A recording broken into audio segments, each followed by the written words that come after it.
As my last video explained, I said that the Alabama defense did not play bad in the game against Auburn in the Iron Bowl. They actually just had a lot of lack of discipline that led to a lot of Auburn conversions. Alabama defense, like I said, held Auburn to 354 total yards. Bo Nix was a 50% passer with less than 175 yards passing.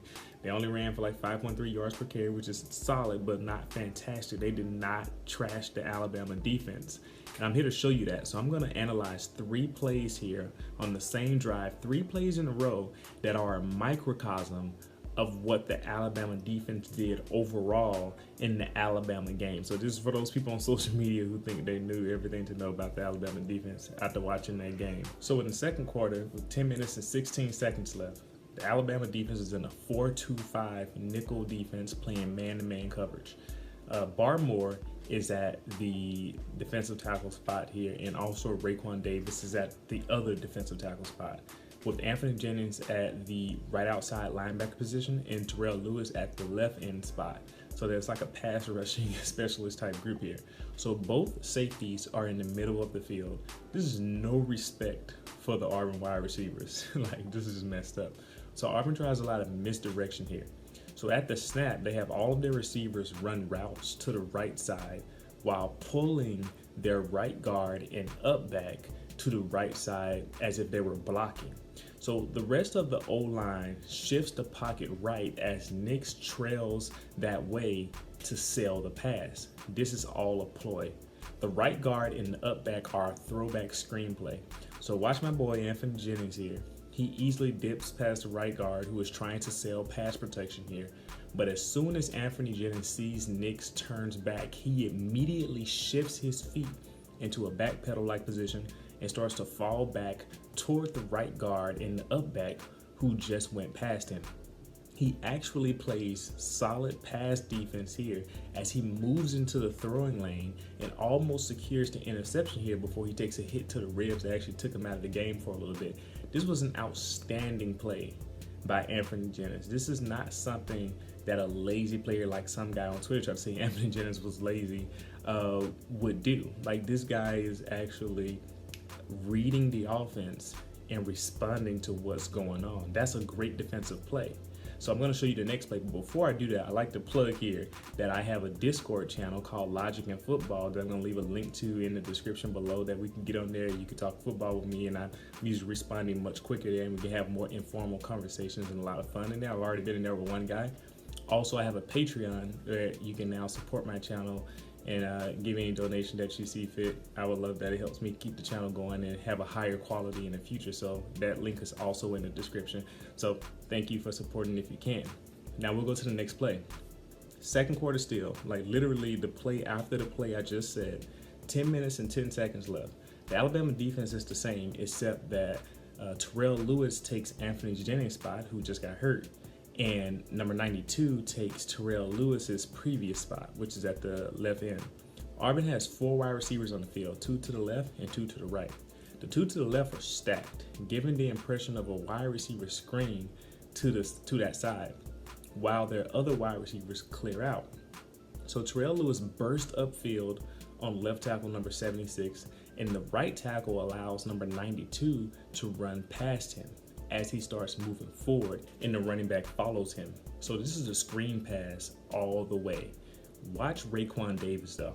So he's a senior, he's experienced. The right guard can't do anything to him. He has complete control over the leverage here.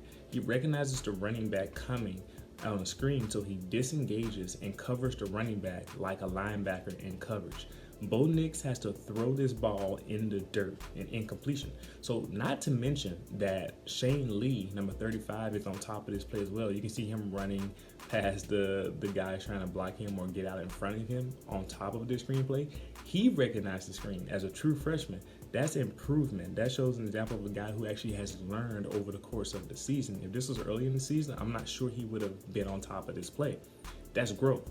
Also, notice that Shyheim Carter and Christian Harris, the other true freshman linebacker, staying on top of the blockers at the 30-yard line, so everybody knew this screen was coming and they got on top of it. That's excellent defensive play.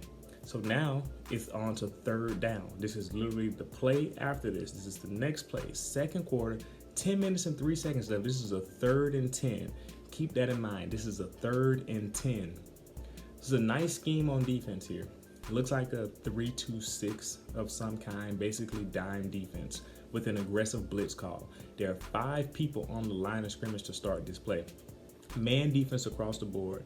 Barmore and Raekwon Davis are at, they're out wide at the B and C gaps respectively, while Shane Lee and Anthony Jennings are over the A gaps of the center.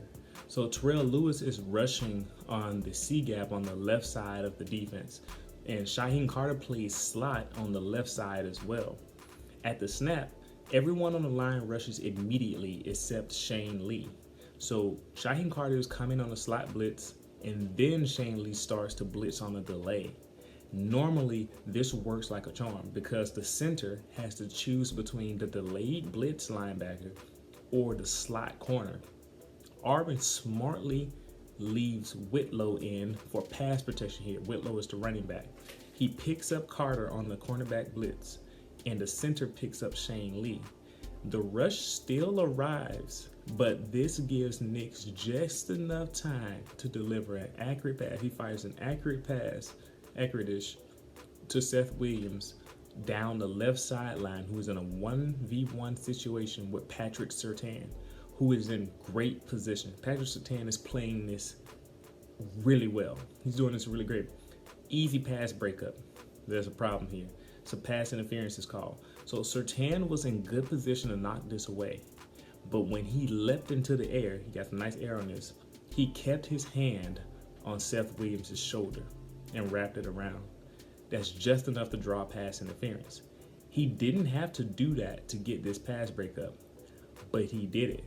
And I believe he would have knocked it down anyway if he had just jumped from where he was and got that hand up. He would have knocked it down, but he used the receiver as leverage to jump. That's a mental error. That's on Patrick Surtain. Like, you can't make that mistake. That's a lack of discipline, and it cost a 3rd down conversion. Auburn will go on to get a field goal on that drive. And there was another 3rd and long on this very same drive. And let me know if you want to see it. But either way, you see what I'm saying here. This series of events happened over and over and over and over again throughout this game against Auburn. Alabama would get Auburn in 3rd and long. Alabama would get Auburn to a 3rd down.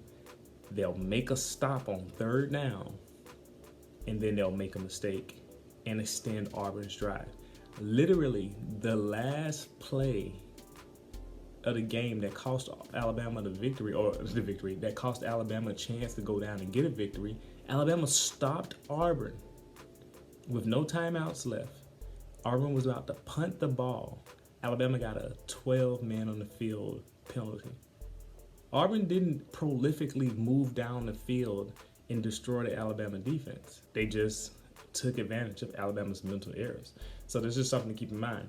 I'm going to show you another video after this. For those who are still skeptical, I'm going to show you it happening again in 3 more plays, and you're going to see what I'm talking about. And I'm actually going to use that video to describe how you can't blame the coaches for what's going on when the players themselves are not responsible for their own discipline.